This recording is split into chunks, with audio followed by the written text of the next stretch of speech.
جہاں سے آپ کو حجاز کے ریگستان میں ربضہ کے مقام پر بھجوا دیا گیا اور آپ نے عالم غربت میں ریگستان میں شہادت پائی۔ جناب ابو ذر نے امام علی کو خلافت کا حقدار سمجھنے کی وجہ سے حضرت ابو بکر کی بیعت سے بھی مخالفت کی تھی۔ وہ دوسرے خلیفہ کے زمانے میں ان لوگوں میں سے تھے جو حضرت عمر کی احادیث کی جمع آوری کے ممانعت کے حکم کے باوجود حدیث بیان کرنے سے نہیں رکے۔ وہ کہتے تھے، خدا کی قسم، اگر تلوار کو میرے منہ پر رکھ دیا جائے کہ میں پیغمبر صلی اللہ علیہ وآلہ وسلم کی احادیث کو بیان نہ کروں تو میں اس تلوار کے زخم کو برداشت کروں گا، لیکن حضرت پیغمبر کی احادیث کو پھر بھی بیان کروں گا۔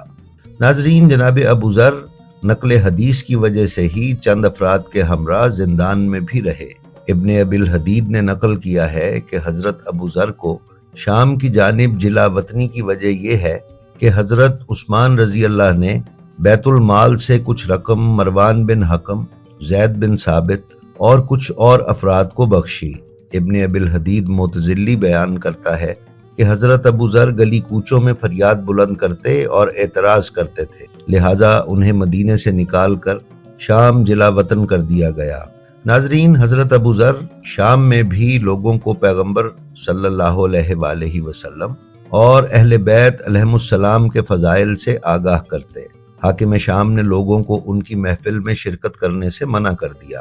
اور خلیفہ کو خط لکھ کر حضرت ابو ذر کے کاموں سے آگاہ کیا۔ پھر حاکم شام نے خلیفہ کے جواب کے بعد حضرت ابو ذر کو مدینہ کی جانب روانہ کر دیا۔ حضرت ابو ذر نے مدینہ میں خلیفہ سے ملاقات کی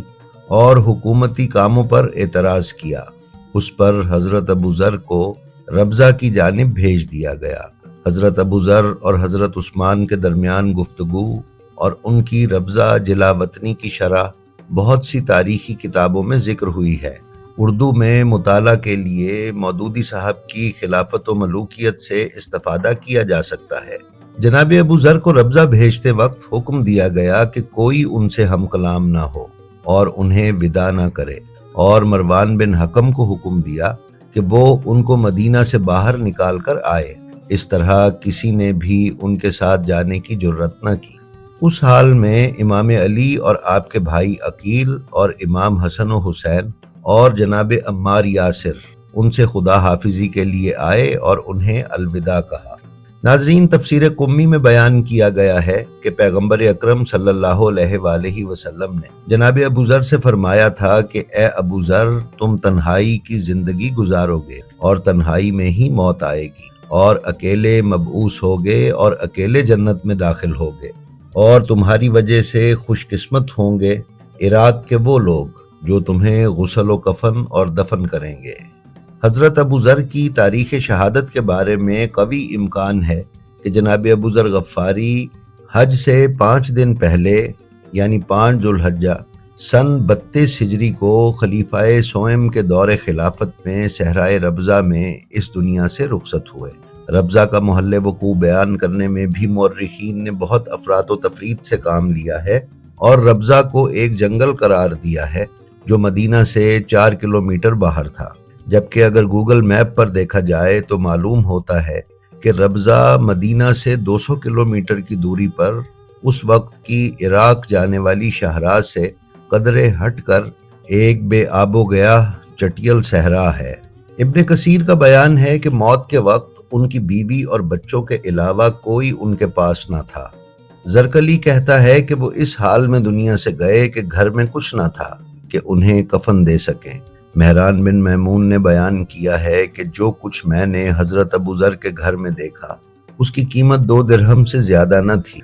بیان ہوا ہے کہ جب ذر روتی تھیں اور اپنے شوہر سے کہتی تھیں کہ تم اس ویرانے میں مر جاؤ گے اور میرے پاس کوئی کپڑا نہیں کہ تمہیں کفن دے سکوں، تو حضرت ابو ذر ان سے کہتے مت رو اور خوش ہو جاؤ، چونکہ ایک دن رسول خدا نے لوگوں کے درمیان جہاں پر میں بھی موجود تھا فرمایا تھا کہ تم میں سے ایک فرد ویرانے میں اس دنیا سے جائے گا اور مومنین کی ایک جماعت اسے دفن کرے گی، اور وہ تمام لوگ جو میرے ہمراہ اس محفل میں تھے وہ شہر میں اور تمام لوگوں کے سامنے اس دنیا سے رخصت ہوئے، اور یہ حکم یقیناً حضرت پیغمبر صلی اللہ علیہ وآلہ وسلم نے میرے ہی بارے میں فرمایا ہوگا۔ کچھ اہل سنت مصادر میں بیان کیا گیا ہے کہ حج پر جانے والے کچھ لوگوں نے ربضہ میں حضرت ابو ذر کے جسم کو دیکھا تو انہیں غسل دیا اور دفن کیا،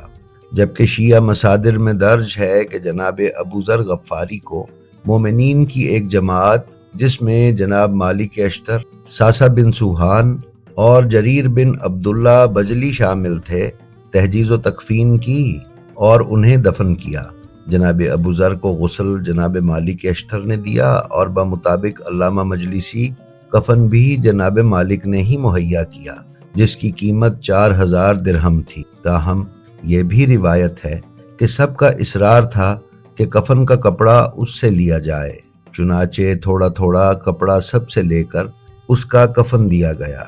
کچھ مورخین نے یہ بھی تحریر کیا ہے کہ وقت رحلت حضرت ابو ذر کے ساتھ ان کی صاحبزادی کے علاوہ کوئی نہ تھا، جس نے بے بسی و بے کسی کے عالم میں ایک قافلے کو روک کر اپنے والد کے دفن کی درخواست کی، جس پر قافلے والوں نے اسی صحرا میں حضرت کی تحجیز و تکفین کی۔